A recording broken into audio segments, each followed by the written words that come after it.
Welcome to the Simply Authentic podcast, where we hope to embolden you with discipline, personal growth, and abundance to live your most authentic life.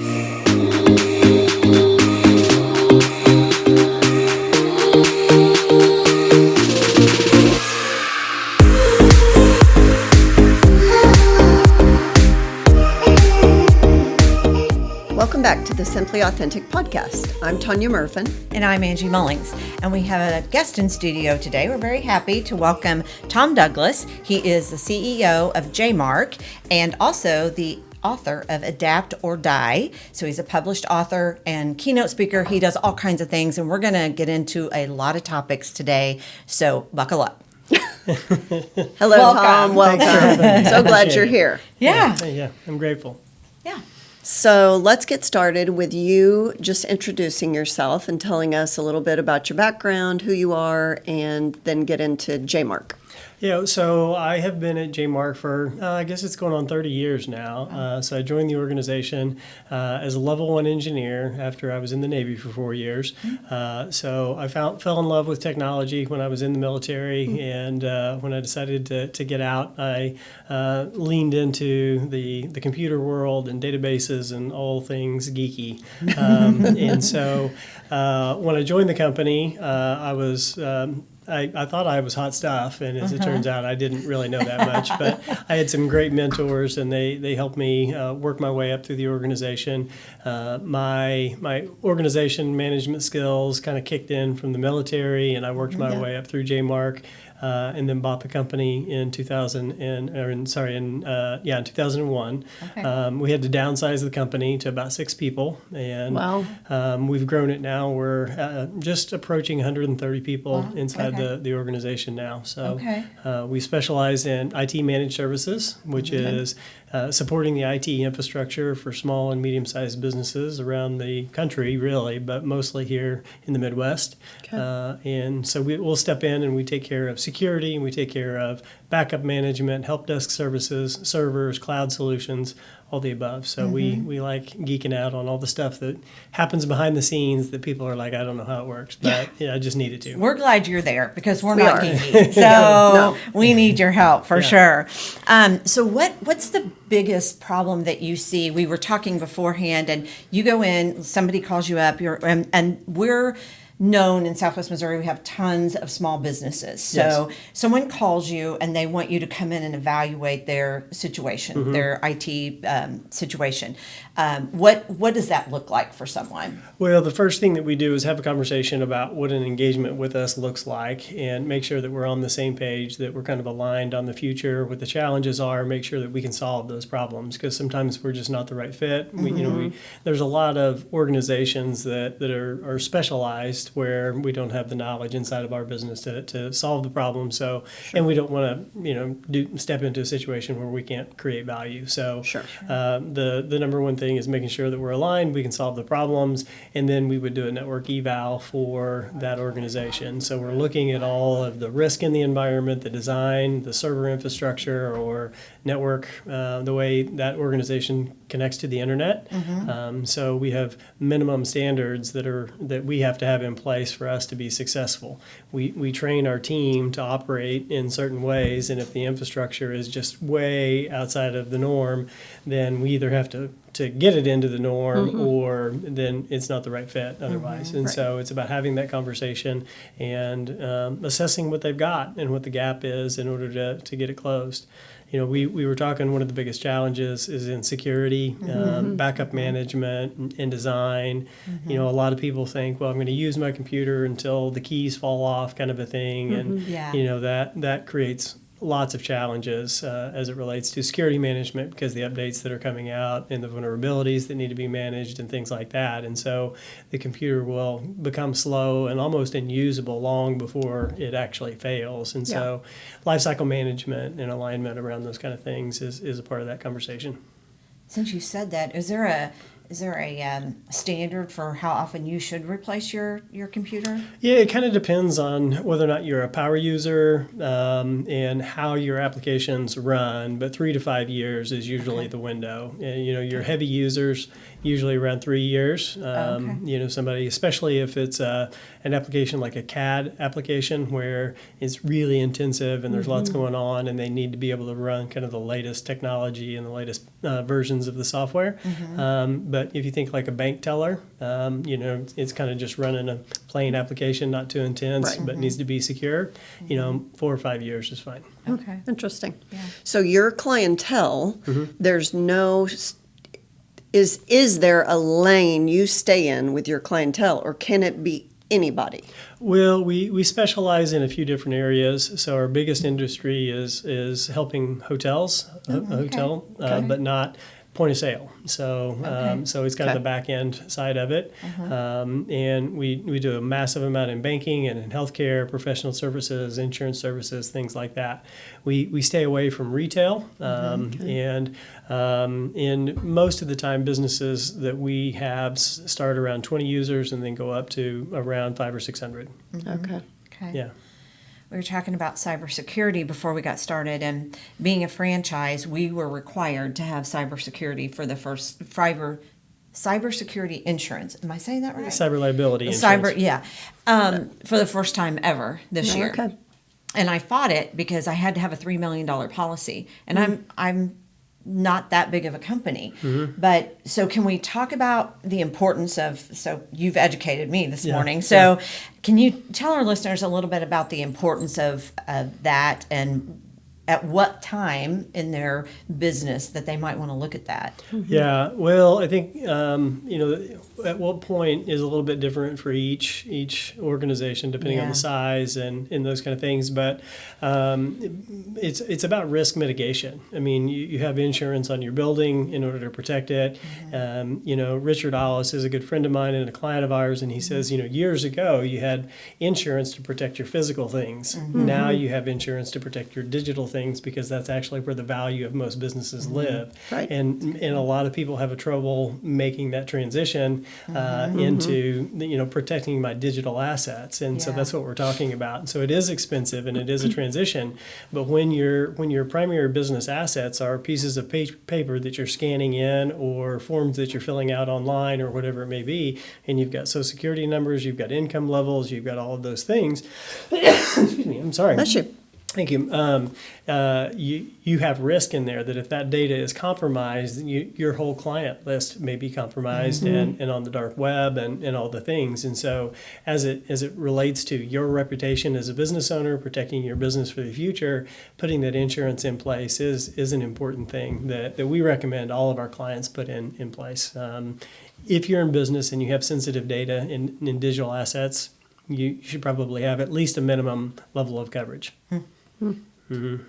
So tell us about a compromise. You were sharing war stories before we started here. Yeah. And I think the impression that Angie and I are left with is how important your job is when you enter one of your clients, and because they've called and said 911, we think we have a breach. Right. So walk us through what that looks like from your side, and give us, you know, our listeners that are business owners, give them a perspective they should have. Yeah, it's a scary world out there. I'll just start by saying that. And no organization can be 100% protected, because the bad guys are going to find a way to trick a human. And while we can control all the geeky things to a certain level, we can't control people. And people still click on things. And, you know, one of the most common ways that people let the bad guys in and compromise their environments is because they click a link on their phone because they're going really fast and they're thumbing through email while they're sitting in line or waiting in the car or whatever it is. They click on that link, the bad guys get in there through the email, through the cloud system, so it could be Office 365 or Google, and once the bad guys get in there, then they start going crazy. So they're downloading your inbox, your sent items, they're looking at all your contacts, and then trying to use that information to get to other places inside your network, depending on how it may be configured. So the volume that the attacks are happening continues to increase. AI is making it easier. if you go back a couple of years, an email that was a phishing email was a little more obvious because it was a little broken English. You could see some inconsistencies in it, things like that. With AI, the bad guys can use the ChatGPT or whichever tool that they want to write a very well written email that looks very legitimate. And if they have history on an individual, as an example, where maybe they've compromised somebody who you had communicated with several times, they can actually take your emails and write in a tone that sounds like you, and then use that to attack other employees on a network, or use it to just see what kind of people and interactions you have that might be legitimate, and make it look very authentic. And so it's very easy to create a very sophisticated, very well drafted phishing attack for today, any business owner today. And as a result of those things, the protections, we talked about two-factor authentication as being one of the number one things that people need to have in place. Because when you don't have that, all it is a password. You click on it, you type in your username, your password in order to quote unquote, authenticate or check into your email. Right. What's happening on the backside of that is the bad guys are making you, or they've created a website that looks, to log into email, that looks exactly like your email, and you can't tell any difference. I mean, they are really good at mirroring a web page. And so when you think you're logging in and putting in your username and password, all they're doing is just harvesting that data, and then they're going straight over to the real email servers and putting that information in. And in some environments, they can even bypass the two-factor authentication through that process, because if it pops up and they can capture the cookies and the cache of what's going on in the environment, they're snagging that and then going to your email as well. And so we're starting to see those attacks kind of bump up to a new level. So long story short, to answer your question, if we have never worked with the organization before, it's really challenging to recover an environment. If the ransomware has been deployed, if it's totally compromised, backups aren't available, things like that, it's tough. We can help navigate through the process, but getting the data is lengthy and quite challenging.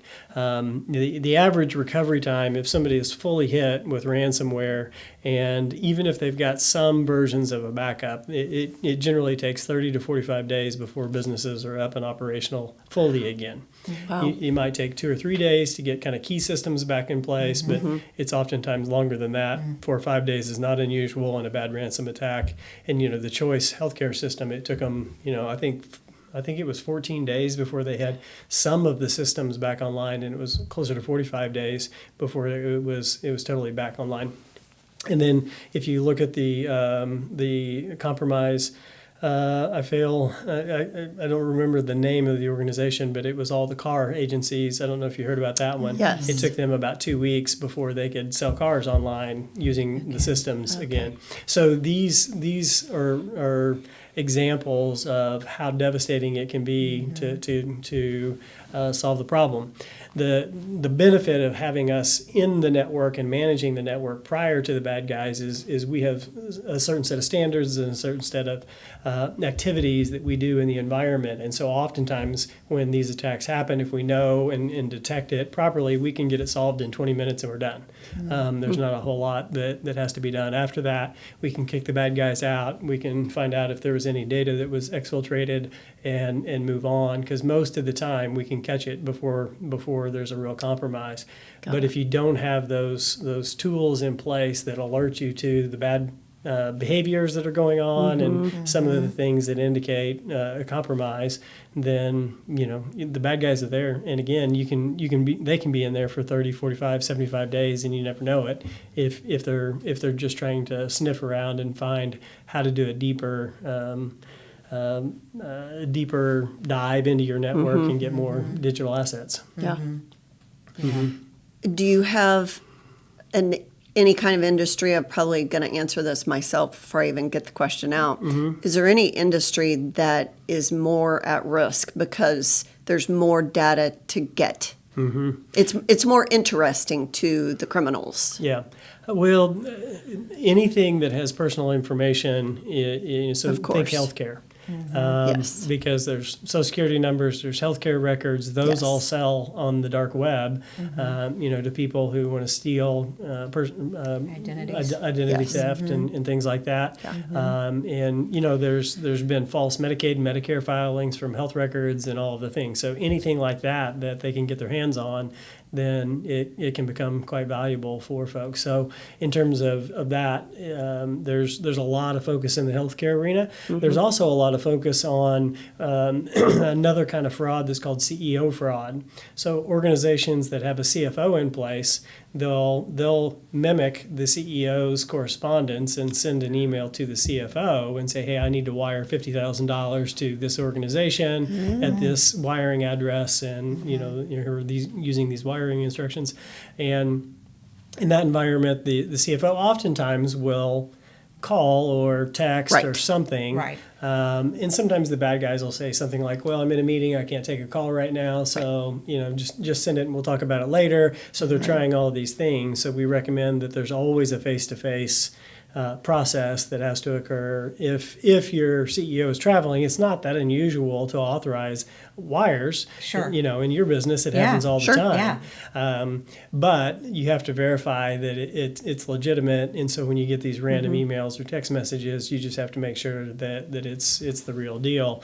And the banks are doing they're doing their best. They're doing a good job of trying to monitor this and make sure that all these transfers are legitimate.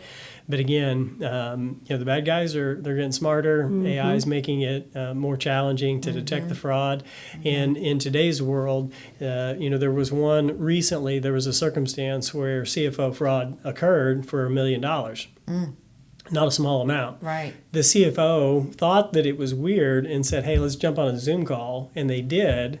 But the bad guys had an avatar that looked exactly like the CEO, sounded exactly like the CEO. They carried on a full conversation for a period of time about the wire transfer, and he was satisfied that it was legitimate, and then sent the money.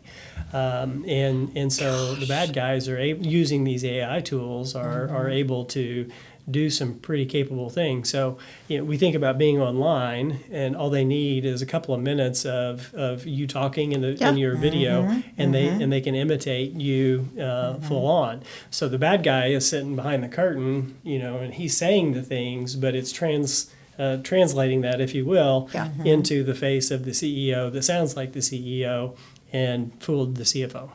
That is so scary. Yeah. Speaking of that, I saw you for the first time at 417 Biz Yes. in the spring, and you did that exact thing, gave an example of Logan Aguierre, Yes. the publisher at 417 Magazine.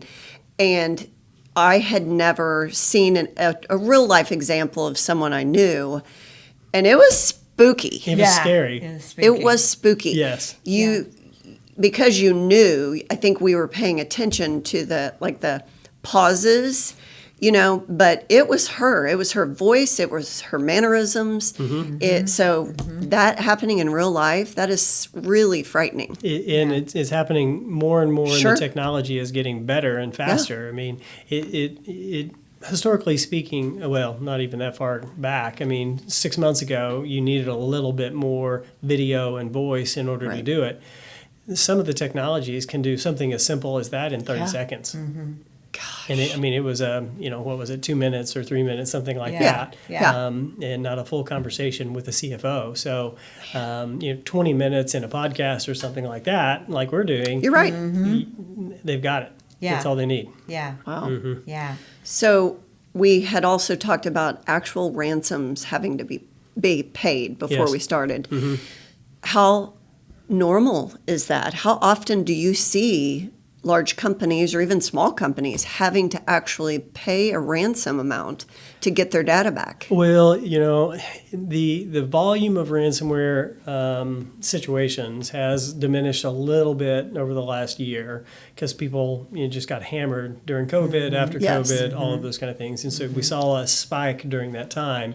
And the cyber liability insurance companies and CEOs were just made aware that they had to put extra protections in place. Right. That has been somewhat successful in reducing the number of attacks, but so while it's gone down, it's still very often. I mean, 2 weeks ago we had the car compromise where they got hit, and so it happens every day somewhere, and dozens of times per day. What a lot of people don't know is that the bad guys in this arena aren't guys drinking Mountain Dew in a basement.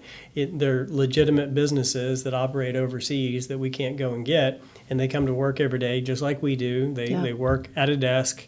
They have health insurance. They are paid a salary with bonuses for the successful deployment of a compromise. And so they're the smartest, brightest hackers in the world. And so these legitimate businesses that are operating are constantly attacking organizations. We've had situations where we were called into an organization, and the bad guys had been in there for some period of time that we don't know prior to us walking in the door, but long enough that they were able to get into the CFO's email, look at the cyber liability insurance policy, find out what the maximum coverage payout would be, and then they deleted the backups, and then they launched the ransomware in the environment. And guess what the value of the ransomware demand was? The exact limit of the cyber policy, because they knew that they could get it. And so we're seeing it still, even though the things are better than they were a couple of years ago, it's still very common, and the bad guys would rather steal your money than go earn it legitimately. So we just have to constantly be evaluating and upgrading security and being aware of the new attack methods and styles, and like the phishing emails that are changing now and how that's occurring. And so a lot of our job is educating end users about what not to click on and what to do if they do. And organizations, historically they've been, I think it's better than it used to be, but a lot of organizations would kind of shame somebody who made the mistake. But in today's world, you can't do that. It's like you need to celebrate somebody that thinks they made a mistake as soon as they did, so that we can respond quickly. Because again, 20 minutes is about the window, maybe an hour before we're in big trouble. And so the faster we can get in and get things taken care of, the better. So you want people raising their hands saying something's weird. We've got to get that done.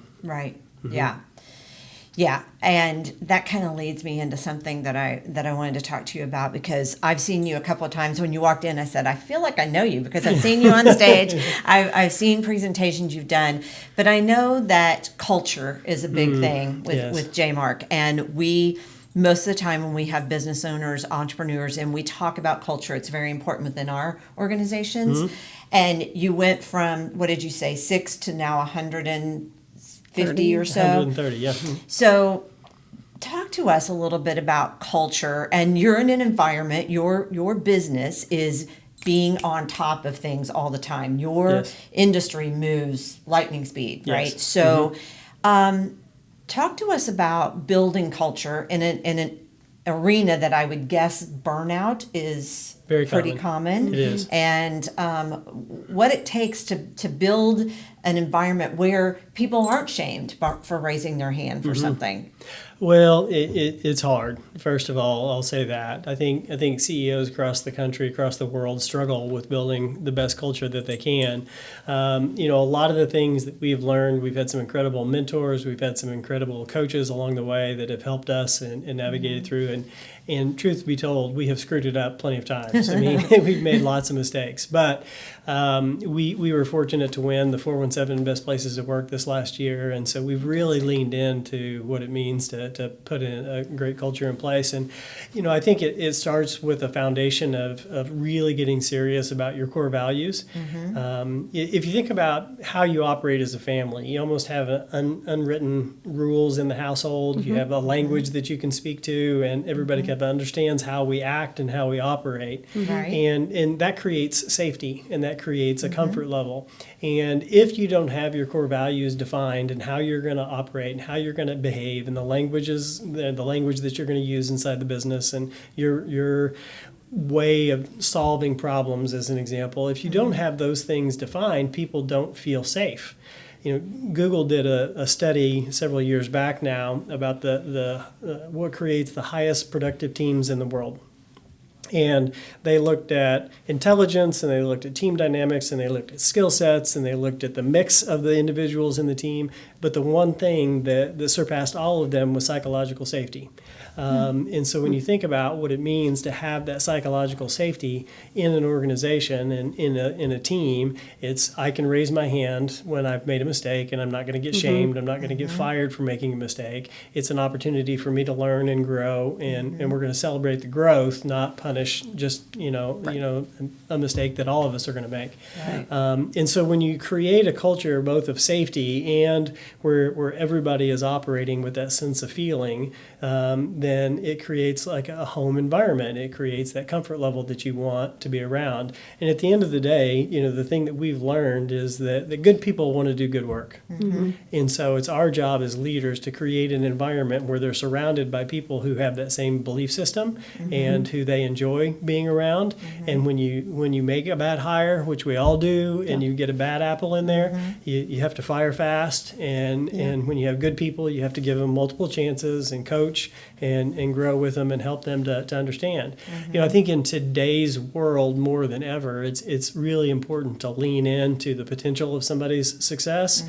I think a lot of people have a false ceiling above them, a glass ceiling, if you will, in terms of their potential, because I think that there's just not enough of a belief in what they're capable of. They haven't heard that enough. Yeah. They haven't been encouraged, and so it's something that we lean into. It's like, nope, you can do more. You're more capable. You're sharper. We believe in you. We're going to get you the training. We're going to create the opportunity. Here's some areas that you need to improve upon. Here's some areas that we want to celebrate. But at the end of the day, we know that your potential is here, and you're here. So how can we help you to realize that? And when you believe in people that much, the culture just evolves, and it is one of the greatest gifts. It's like not as much as raising kids, but it's similar. Sure it similar is. along Yeah. that It's way. another family you've created, Yeah. That's right? good. Yeah, that's exactly right. Yeah.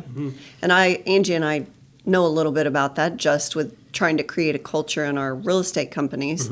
And I know that if that is not on your mind whatsoever from the beginning, because I've seen this happen with other places, you can't just suddenly insert it. Right?